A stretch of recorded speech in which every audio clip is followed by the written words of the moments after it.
Here are 7 secrets about retirement in Singapore. According to the news on CNA, from 2026, employees can only be asked to retire when they turn 64 years old, as the retirement age in Singapore rises by 1 year.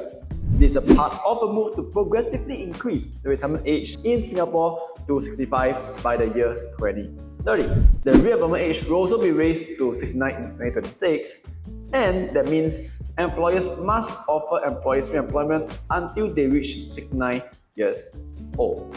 By 2030, the re-employment age will be increased to 70.4. So, why would you like to know this? Nearly all Singaporeans want retirement, and 80.4% supports a retirement age of 68 years or higher. It is something for concern. As I quote from our former Prime Minister Lee Hsien-loong, Singapore is aging rapidly. Retirement may be one of the biggest worry for most Singaporeans.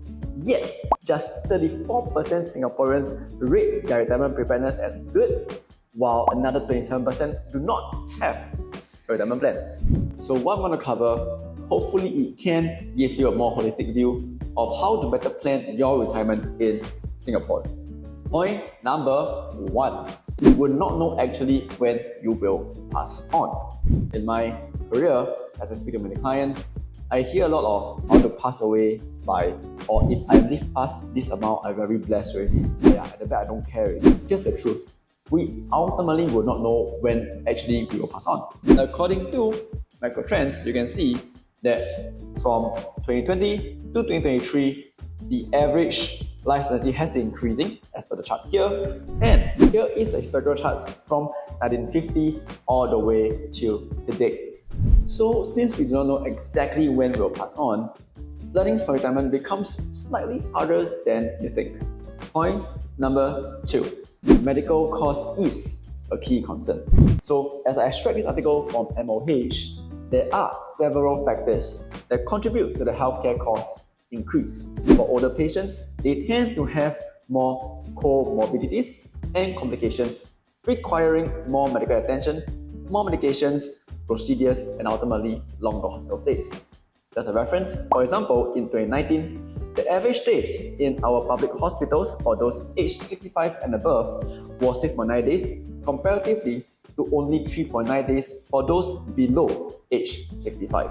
That is almost double the number of days within these two groups of people. Therefore, as we grow older, we are likely to spend more on healthcare, and collectively, as we are increasing more older person in our population, the overall expenditure of healthcare will also rise correspondingly.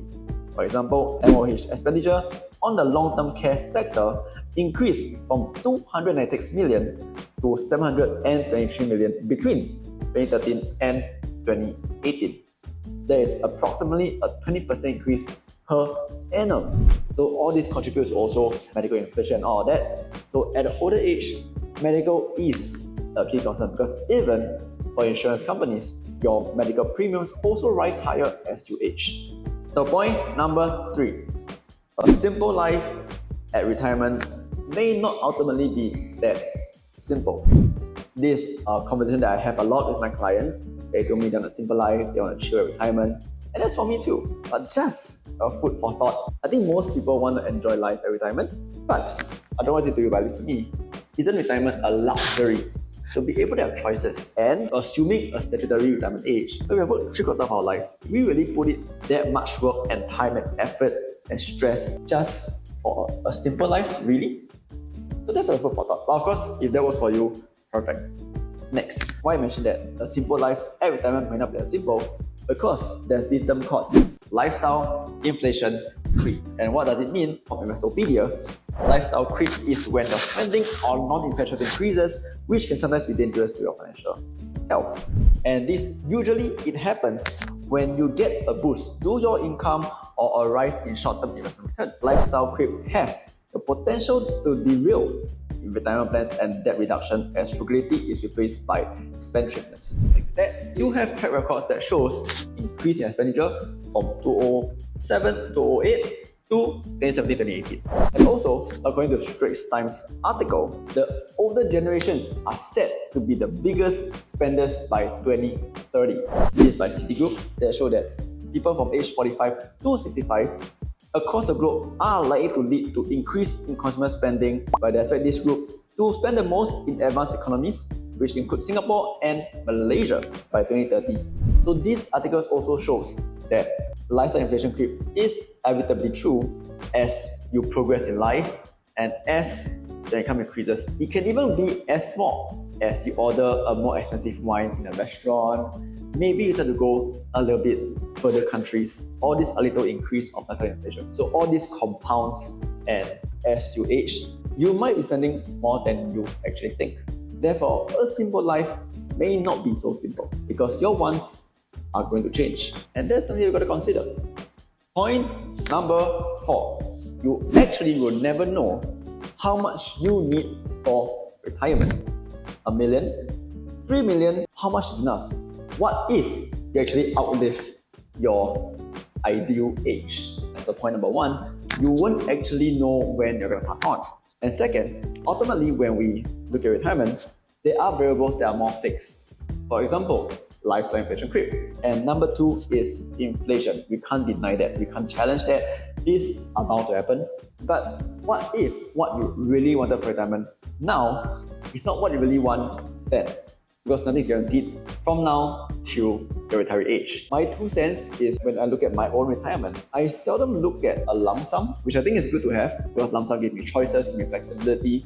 But not just that, I want to look at longevity. Instead of focusing on a huge cash, I want to focus on a longevity income. If I outlive, I still have that income coming in. Else, if what I wanted now versus what I wanted then is different, I still have that foundation that provides me certain choices. So just some interesting fact, when you have a lot of lump sum and don't have income, it comes with a lot of stress and management for the money. What do I mean by that? Because 90% of people who won the lottery or become rich overnight, they lose all their money within 3 to 5 years. And that's not something that I would wish for anybody to go through. So when we are at the age of retirement, we want to eliminate the fear of being broke. That's not ultimately the main point of retirement. So when we plan for retirement, like I mentioned, I'll focus on 2 things, not just only lump sum, but look at longevity of income. Point number 5. For those who say that I want to work all the way, I work all the way so that I don't retire, so I always get income.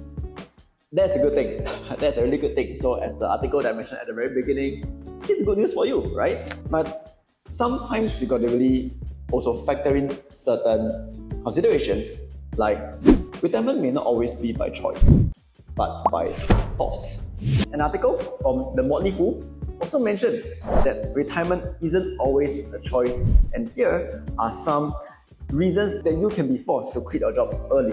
Job loss, illness or injury, or even caretaking requirements for someone at home. So this is a key concern, right? It can be a health deterioration. It can be even the company that you're going for isn't doing very well and you got retrenched. Of course, the second one is okay because you can always find another, but of course that opens up another can of worms, which ultimately will be employed at the point age.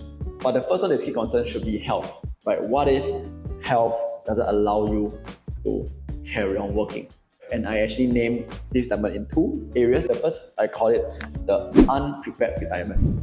Unprepared retirement ultimately will become a huge weight and burden to the family. And the second one that I wish not to happen is called premature retirement. That you thought you would actually work that much, you thought you would actually be able to get income this much and whatnot. But things happen and you are being forced out of the workforce by force. So premature retirement can also be impactful to a family financial nucleus. So those that say on the work all the way, I think this is a good consideration to think about when you're also planning for retirement. Point number 6, early retirement. FIRE. Financial independence, retire early. Is it really achievable? Put away the outliers like overnight millionaires, those who strike Toto become millionaire. Is it really achievable? It is. Of course, it can be really hard. We got to understand that our resources that we have in terms of salary, income and all that is limited. So if we want to really have early retirement per se, the whole planning got to start early. That comes with sacrifices and opportunity costs. For example, if your income is really fixed, you gotta spend lesser and of course invest more or save more for that. If you want to increase your income, you might have to burn more time, that means lesser rest, in exchange for labor, right, like side hustles and all that, so that you can actually get more income to increase your overall cash flow. It can be upgrading yourself through a course, it can be an investments, but of course ultimately all those may or may not guarantee an increment in your salary, but those are also ways that you can do. Next, when you're pursuing such early retirement per se, sometimes what we do might not be aligned with our passion, because if our passion really does not drive our good enough income, then this again is a sacrifice. So to reach early retirement ultimately is achievable, like I mentioned, but there are sacrifices and opportunity costs incurred. And last but not least, point number 7, CPF alone may not be enough. So as I quote from this article by the smartinvestor.com.sg, CPF Life is an important component of the retirement income for most Singaporeans, as it provides a basic level of financial security.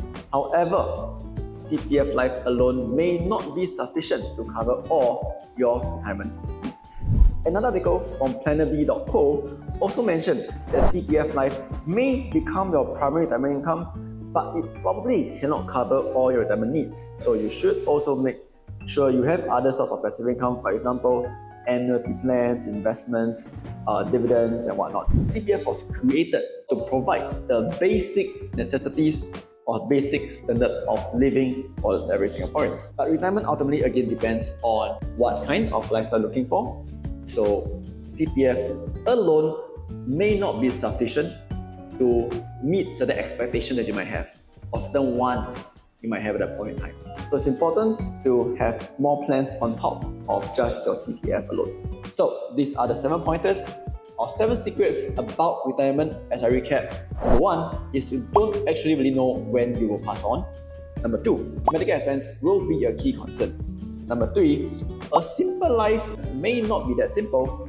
Number 4, you will not actually know how much you really need at retirement. Number 5, for those who say, I want to work all the way and I always have income, that's something to take note also.